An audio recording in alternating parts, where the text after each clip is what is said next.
김웅문 일가 유골 특별위원회 위원장이신 신영우 충북대 명예교수님의 기조 발표를 듣도록 하겠습니다. 기조 발표의 주제는 동학농민혁명 참여자의 유해 발굴과 그 의미라는 주제입니다. 신영우 위원장님께서는 그동안 동학농민혁명 관련 유골 발굴 사업에 직접적으로 관여하셔서 그 내막을 소상히 알고 계십니다. 모시겠습니다.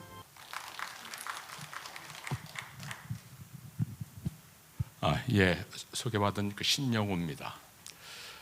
오늘 제가 드릴 말씀이 많아가지고 많이 준비를 했는데 시간을 25분으로 한정을 시켜서 대폭 줄였습니다. 그래서 띄엄띄엄 넘어가는 것이 그 때문이다 생각하셔가지고 들어주시기 바랍니다. 자, 이거 열어주시죠. 이게 안 들어가네.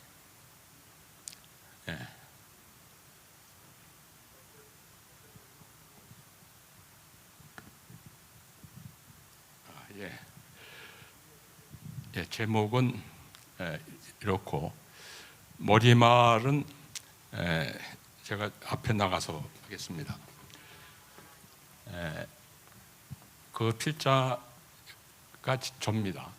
저는 이제 80년대 초부터 동학농민혁명 연구를 해왔는데 현지 조사를 하면서 많은 사례를 봐왔습니다.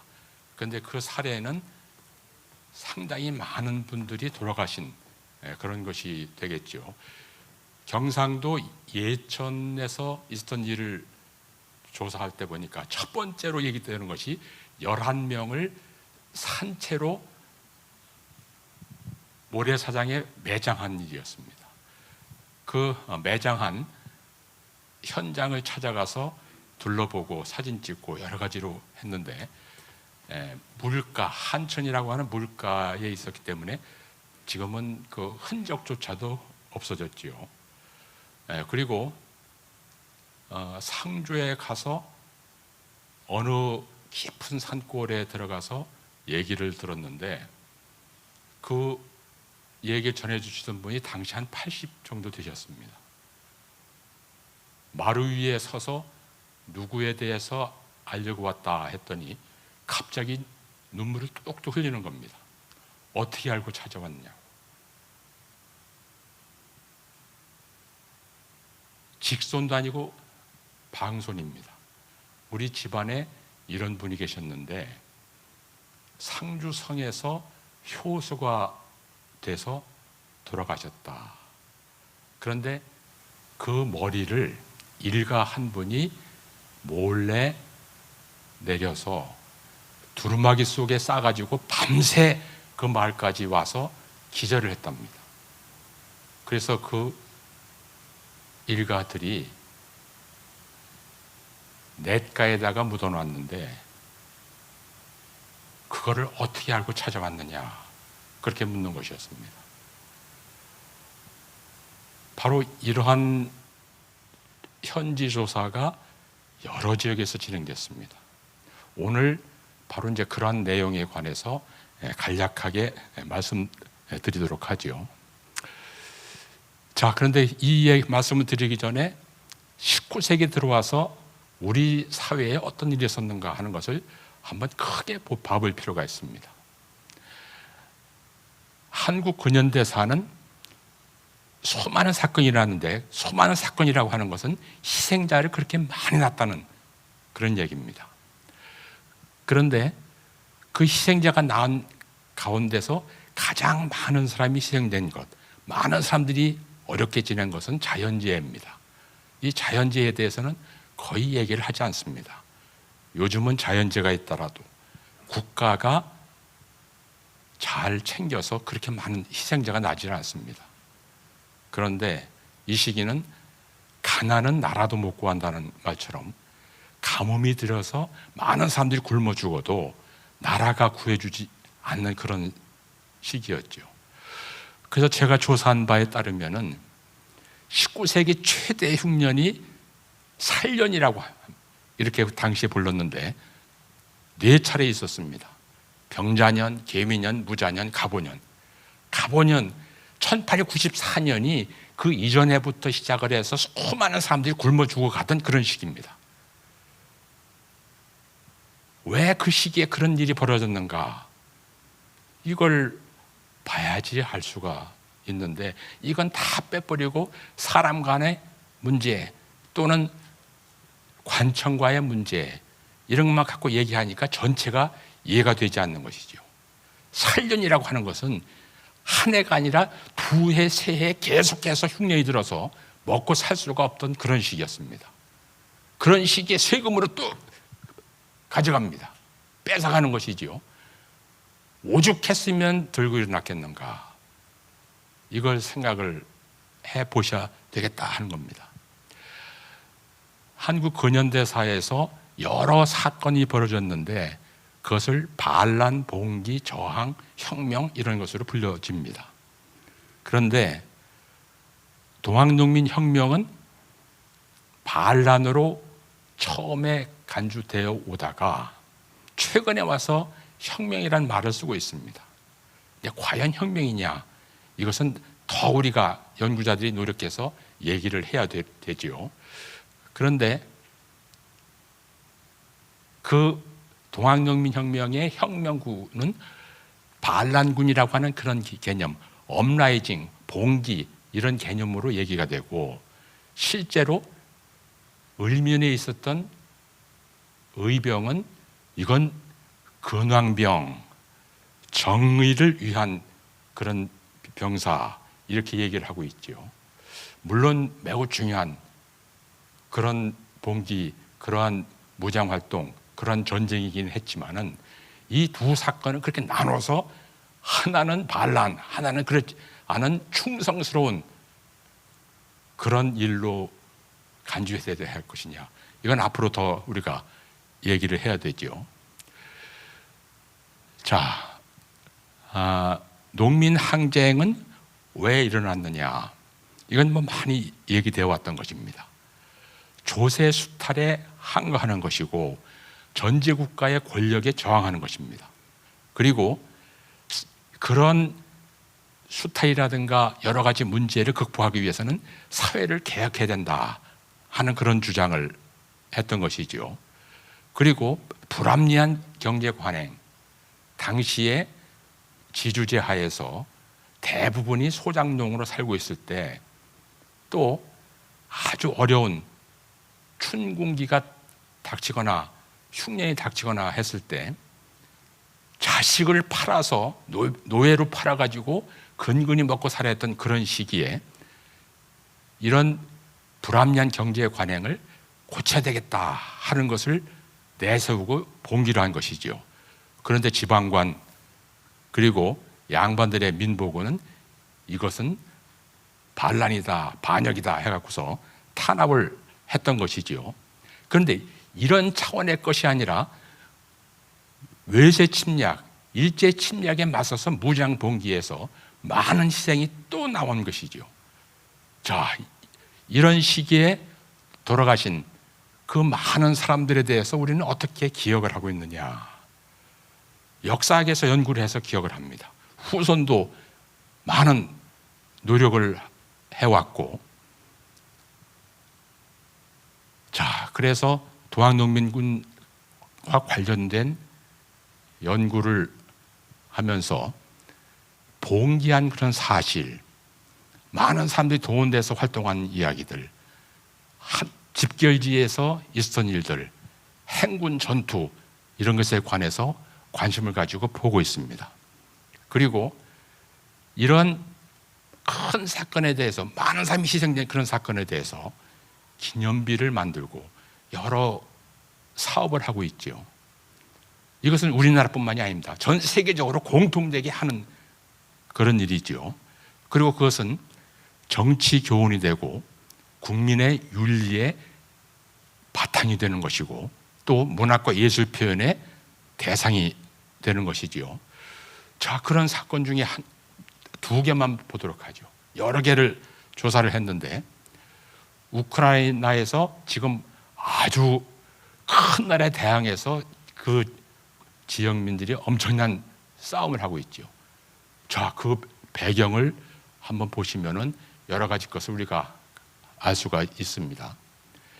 그리고 남경 대도살 박물관을 가서 보시면은 왜 일제 침략에 대해서 중국인들이 용서하지 못하고 있는지, 그리고 기억 속에 남겨놓고 있는지 그걸 알 수가 있지요. 자, 동학농민혁명 관련된 그 희생자가 얼마나 되느냐, 그리고 많은 사람들이 희생되었을 때 집단 매장지가 만들어지는데 그 집단 매장지에 대해서 어떻게 조사되고 있느냐 하는 것도 생각해 보도록 하죠. 그런데 한 번도 집단 매장지에 대해서 발굴해야 된다, 조사해야 된다 한 적이 없습니다. 사실을 확인하기 위한 것이라도 뭐라도 해야 되는데 그렇게 하지 못하고 있는 것이지요. 그런데 그것은 실제하고 있습니다. 제가 현장에서 다 다니면서 확인한 그런 곳도 있습니다. 일부 돌아가신 분의 무덤을 발굴해서 확인한 그런 적은 있습니다. 또 살아남은 분들, 또 희생된 분들 가운데서 가족이 유해를 모셔다가 안장한 그런 경우도 있죠. 비석에 그런 내용을 써놓은 데도 있습니다. 저 청주에도 있고 태안에도 있고 여러 지역에 군데군데 그런 사실이 있죠. 한 마을에 여러 집안이 같은 날 제사를 지낸다. 이건 아주 참혹한 일입니다. 이런 것이 여러 지역에서 얘기가 되고 있는데 이걸 제대로 조사 연구했느냐? 안 했습니다. 근데 저는 왜 이런 말씀을 드릴 수 있느냐? 하나하나 현지에 다니면서 후손들에게 물어보고 자료를 대조해보고 지역의 역사 연구자들 여러분들에게 물어봐서 그 사실을 알았기 때문에 이렇게 얘기할 수 있는 것이죠. 대개의 경우는 자료만 가지고 그것을 정리해서 논문을 쓰고 있지요. 자, 이게 아까 우크라이나 관련된 사진입니다.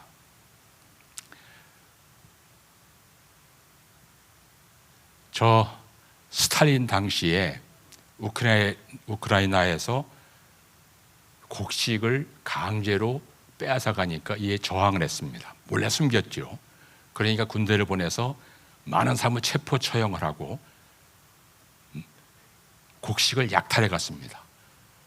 우크라이나는 엄청난 곡창지대이죠. 그 굶어 죽어가던 시기의 사진입니다. 자, 뭐래도 먹기 위해서 들판에 다니면서 고생했던 그런 것이 사진으로 찍혀 나오고 있습니다. 홀로도모르에서 죽은 사람이 얼마나 되느냐, 100만에서 1500만까지 얘기가 되고 있습니다. 최소한 300만 명은 죽었을 거다 생각합니다. 그것도 불과 짧은 시기에 300만 명이 죽는다. 저는 한 지역에서 몇천 명 죽은 현장에 가서 여러 가지를 봤는데 사람 죽이는 게 쉽지가 않습니다. 총으로, 칼로, 창으로 찔러 죽이는데 몇백 명 죽이는 이게 쉬운 일이 아닙니다. 그런데 굶겨 죽이면 그건 쉽습니다. 이건 굶겨 죽인 겁니다. 자, 그래서 오랜 뒤에 이런 동상을 만들었습니다. 아까 처음에 나온 사진 있지요? 그 사진을 따가지고 이렇게 소녀를 보여주고 있는데 그 소녀가 밀알을 쥐고 있습니다. 오른쪽 보면 밀알을 쥐고 있죠. 처참하고 참담한 그런 것을 수많은 사람들이 나오는 그런 것이 아니라 소녀 한 사람에 의해서 그 내용을 충분히 전달하고 있는 것이죠. 이것이 예술입니다. 사람의 기억은 구술해서 기록으로 남기고 그 기록된 것은 연구가 되고 연구된 것은 기념사업이 되고 그 기념사업이 오랫동안 계속되다가 그것이 문화예술로 되는 겁니다. 이 문화예술 하나로 그 사건이 집약해서 전달이 되고 있는 것이죠. 이것은 캐나다에서 만든 그런 기념물입니다. 우크라이나에서 굶어 죽었던 사람들이 도망을 갔습니다. 그래서 캐나다에 가면 어떤 지역은 10몇 퍼센트, 한 주 전체의 10몇 퍼센트가 우크라이나에서 도망간 사람들이 차지하고 있습니다. 그래서 의회에서도 그것을 그대로 둘 수가 없으니까 이런 것을 만들어 놓습니다. 저 우크라이나의 지도 보면 플러스 큰 것은 많은 사람이 죽었다고 하는 그런 것이고, 여기저기 그 죽은 사람, 여긴 700만 명이 죽었다 이렇게 써놨습니다.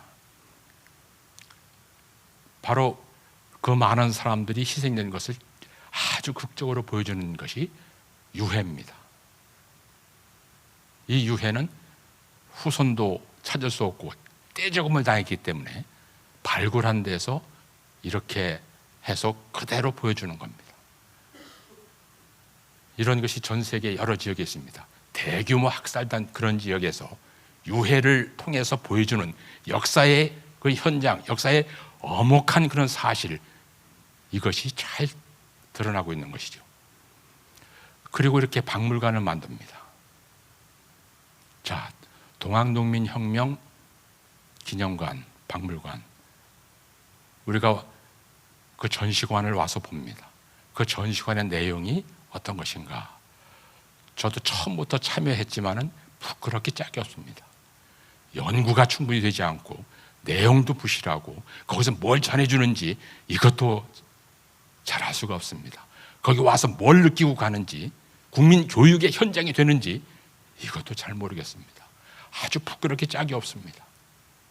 그런데 그런 사례가 전 세계 여기저기 많이 있다는 얘기입니다. 가서 보고서 배워오자, 아니면 베끼기라도 하자, 그런 얘기를 저는 하고 있습니다. 기념공원도 마찬가지입니다. 기념공원 오늘 와서 보시면 아주 썰렁하죠. 물론 추워지는 시기이기 때문에 풀을 빼서 썰렁하기도 하지만 그 제대로 설계가 되고 제대로 만들어졌느냐, 거기에 조형물 하나라도 세워놨느냐, 왜 저기에 저런 것들이 있어야 되느냐, 거기서 오가는 사람들이 뭘 느끼고 가느냐, 그 계획에 처음에 제가 참여해서 왔지만은 역시 제가 반성하고 부끄럽게 짝이 없습니다. 기념공원을 만드는 데 대해서 전혀 관심도 없고 모르던 그런 사람이 들어가서 제대로 얘기할 수가 없었습니다. 만들어 놓고 나니까 이렇게 되어 있습니다. 1년 내내 풀 자르는데 모든 돈과 인력을 들어가야 되는 이런 식의 공원을 지금도 만들고 있습니다. 동학농민혁명과 관련돼서 그런 것이죠. 이제 그런 것을 또 만들어서는 안 되는 것이죠. 자, 이 기념관, 박물관입니다. 여러분들이 황토현 기념관 보고 비교를 좀 해보시라고 해놨습니다. 오른쪽 아래에 있는 것이 설계입니다. 이렇게 저렇게 해서 길게 해놓고 그 많은 사람 죽은 것을 어떻게 전달을 하느냐, 설계자가 왜 이것을 보여주고 있는가 한번 생각해 보시면서 보셔야 되죠. 이거 전체가 기념관입니다. 땅속으로 들어갑니다. 시시 묻힌 지하로 들어가서 보도록끔 그렇게 되어 있는 것이죠. 황토현 기념관은 이런 것을 만들 만한 그런 것이 되지 못하느냐. 남경 대도살 또는 대학살 박물관, 기념관을 보면은 거기엔 유해를 바로 보여주고 있습니다. 30만 명이 죽었다고 하는데 그 30만 명이 되는 사람이 죽으면은 후손 유족 이걸 찾을 수가 없는 겁니다. 자, 이렇게 해서 잊지 말자 하면서 유해를 보여주고 있지요.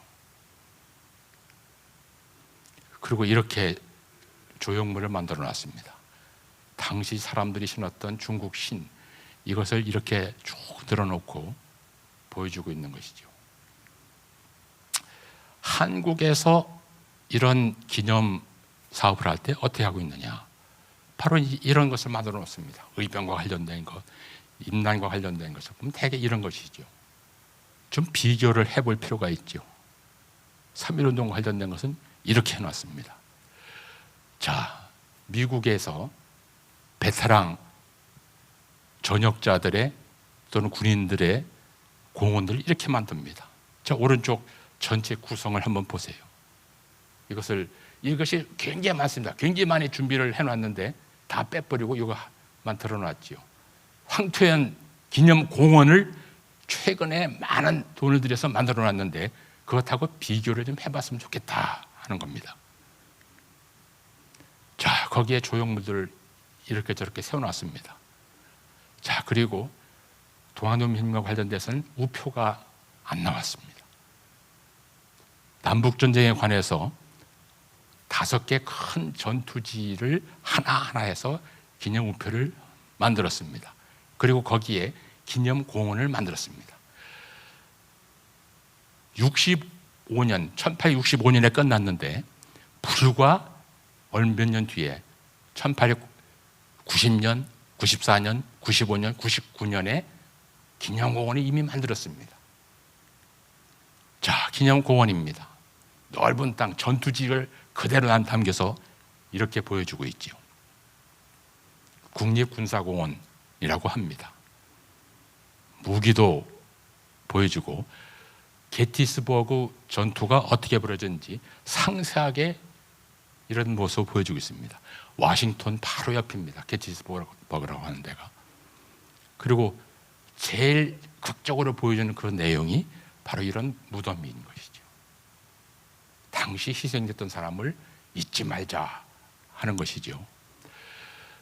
자, 제가 참여했던 그 시굴, 발굴 등등에 참여했던 것 가운데서 몇 개를 소개해 드리죠. 보은 북실에서 집단 매장지가 있는데 전혀 이것을 군에서 발굴하자 하는 계획도 없었는데 유학 관련된 조사를 할 때 여기가 그것만 해서 안 된다고 해가지고 제가 주장을 해서 그 내용이 들어갔습니다. 그리고 아주 적은 돈으로 시구를 했습니다. 시구를 하니까 어떻게 나왔느냐.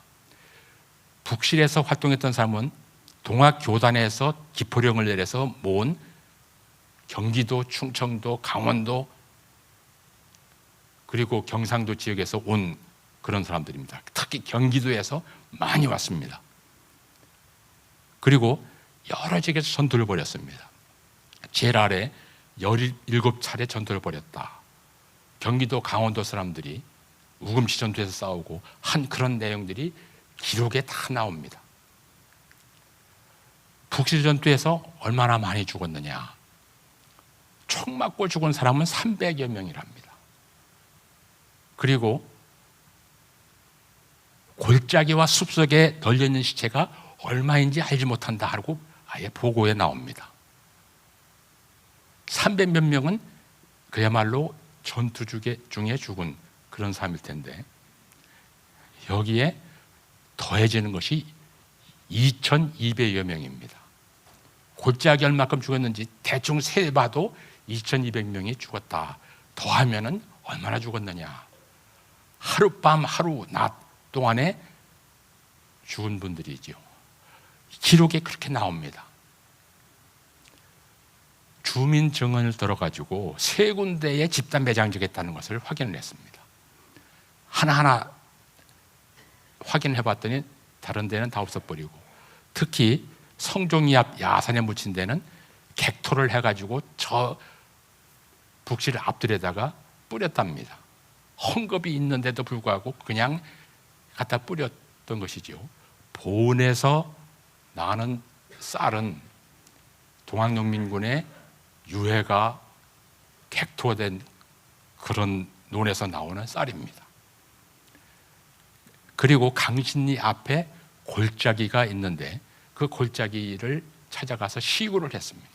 시구를 했더니 붉은 흙 옆에 검은색의 흙이 나옵니다. 흑가색의 흙이 나오죠. 그것을 그 시료를 채취해서 미생물학과 교수에게 분석을 의뢰했더니 인산이 이렇게 많이 나온답니다. 자, 이런 것이 바로 이 지역이 그 바로 북실 전투가 벌어진 그 지역입니다. 자, 사진은 빨리빨리 지나가겠습니다. 이거 증언을 했던 분이고 여기가 바로 집단 매장터입니다. 산기슭인데 여기 흙을 다 벗겨버렸죠. 이 앞에 있는 들판에다가 객토를 했답니다.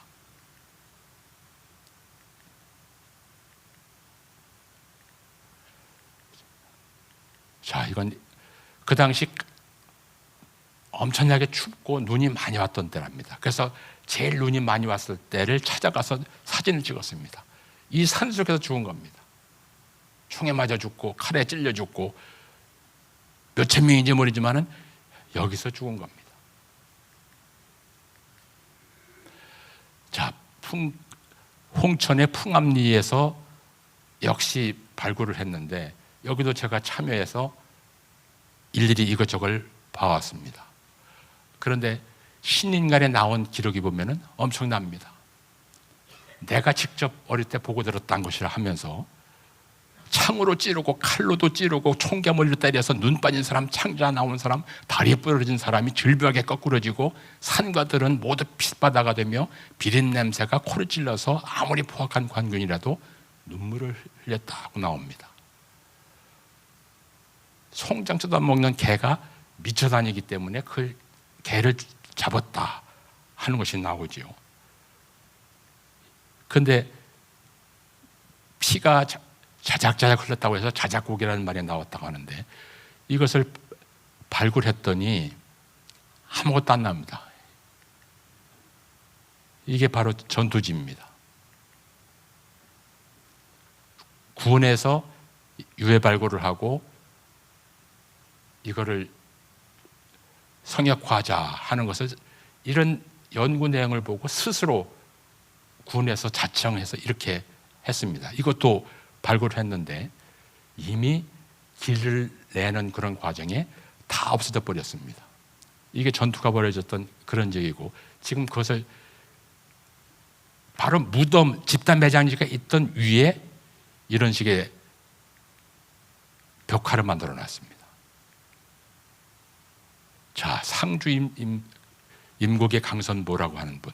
이건 아까 처음에 말씀드린 효수된 목을 가지다가 이렇게 했다고 하는 그 지역입니다. 그리고 2004년 문경의 발굴, 2010년 김계남 추정묘의 발굴, 천안 전공지묘의 발굴. 이건 제가 직접 관여해서 한 것이고 이제 무안에서 유해 발굴한 걸 가지고 오늘 이렇게 얘기를 하고 있는 것이죠. 자, 동안농민군의 유물 유적 유해는 연구, 기념사업 등의 핵심 자료가 됩니다. 이걸 제가 다니면서 하나하나 찍고 한 그런 내용을 보면 이런 산골 속에 들어가서 숨어 살다가 죽었는데 거기다 매장을 했습니다. 이 김현영이라고 하는 상주 대접주입니다. 자, 이 후손이 찾아가는데 나무에다가 팻말을 해서 보여줬다가 지금 이렇게 돌로 해놓고 있죠. 거기에 이런 꽃이 피었습니다. 김계남 장군 유해도 충북대 박물관에서 했는데 제가 관장일 때 가서 했지요. 결국 그것이 다 지나가고 난 뒤에 남는 것은 이런 문화 예술입니다. 자, 이 황천에 만든 이 동상, 이것으로 남는 겁니다. 후손에게 보여주는 것이 바로 이런 동상이라든가 조형물인 것이죠. 자, 제 말씀 여기서 마치겠습니다. 고맙습니다. 예, 지금까지 신영우 교수님께서 동학농민혁명 참여자의 유해 발굴과 그 의미라는 주제로 기조 발표를 해주셨습니다. 열정적인 발표 감사드립니다. 다시 한번 신영우 교수님께 박수 부탁드리겠습니다.